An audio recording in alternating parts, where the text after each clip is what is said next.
Chicago at New Orleans. New Orleans is minus 10.5 in this game. I think they're kind of almost enticing you to take Chicago, in my opinion. I feel like making this 10.5 is almost daring people to bet on Chicago, which might be a good idea, but it might not be a good idea. Like, depending on Mitchell Trubisky, we all know this. Let's take a look at the tail of the tape. So, Chicago's offense, 24th. New Orleans 6th. Defense 9th for Chicago.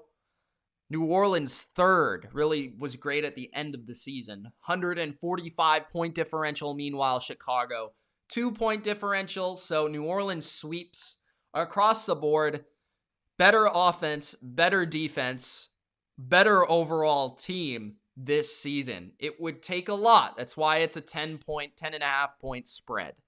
So obviously it would take a lot. Let's just approach it from this way. How can Chicago actually win this game?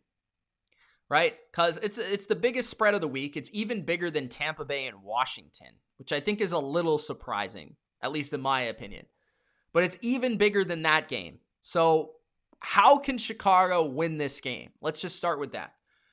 So I think if Chicago can somehow run the ball in this game and get pressure on Drew Brees with consistency on both sides, they got a chance. Because I think if this becomes Mitchell Trubisky is going to have to bail us out, the Bears are losing 100%, like 10 out of 10 times. If Chicago is able to maintain balance, if Allen Robinson wins his matchup on the outside, they got a chance to move the ball. And on the other side, if Akeem Hicks has a big game, if Khalil Mack has a big game, I don't know the health of the secondary for Chicago, which is, I think, a big factor. We've seen Chicago's defense play really well, and that was when their secondary was intact. Lately, their secondary has been without their second and their third corner, Buster Skrine and Jalen Johnson, the rookie. And when those guys have been out, their defense has been drastically worse these last few games. So if those guys are back in the lineup, that will be a huge boost, in my opinion. It's in a dome.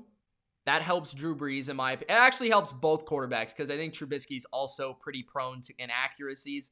Even though he has a pretty strong arm, he's very inaccurate. So I feel like a perfect weather, environment is good for him, because at least there's no wind or snow or rain to deal with. And so for Drew Brees, the same thing, because Drew Brees is accurate, but the arm strength in the wind would be a factor. If this game was in Chicago, I think it's a lot different, because that plays a factor, the Windy City, obviously. But yeah, I think the Bears' front seven needs to win. And I'm not sure if they will, because New Orleans has a really great offensive line. Now, I don't think that Alvin Kamara is going to have a huge game. I believe Roquan Smith will play, and I also believe that Chicago will do a good job at defending the Saints' rushing attack. So that will mean that Drew Brees will have to make the most of the passing game. But I just don't think that Chicago can really hang, because I don't think Chicago's offense is going to play very well in this game. Like, I actually think Chicago's defense can do a decent job, but I don't think that their offense, I don't think their run game will be super successful. The Saints rank near the top of the league there. Their pass rush is very good. It's going to be very tough for Mitchell Trubisky. You got Lattimore to cover Robinson, obviously, and that's their biggest weapon by a mile. I don't see the Bears offense scoring more than 20 points in this game. And that is, you can't not score more than 20 when you play New Orleans in New Orleans, even with old man Brees. I think Brees will do enough getting the ball out quick, not allowing the pass rush to get to him. But I do think the Bears defense will do a pretty good job. So maybe in a way I like the under in this game. But I like the Saints to win. I am going to take Chicago because I just think 10.5 points is too many points in the playoffs, especially with a quarterback like Brees who I don't think can make many big plays down the field. So a lot of what the Saints are going to have to do is dink and dunk, and it's going to have to be a lot of plays on a drive, on a long drive to score. So that makes the game more condensed. It means less possessions, and it means more time of possession. For Chicago, I just don't see them scoring a lot.